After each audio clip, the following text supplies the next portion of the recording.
pumapansin sa'yo? Kaya naglalaro ka na lang? Ha? Baka mauntog.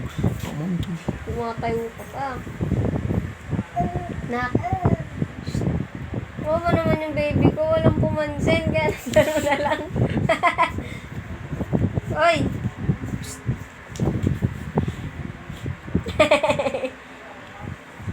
Kaya mo siya naglalaro nga.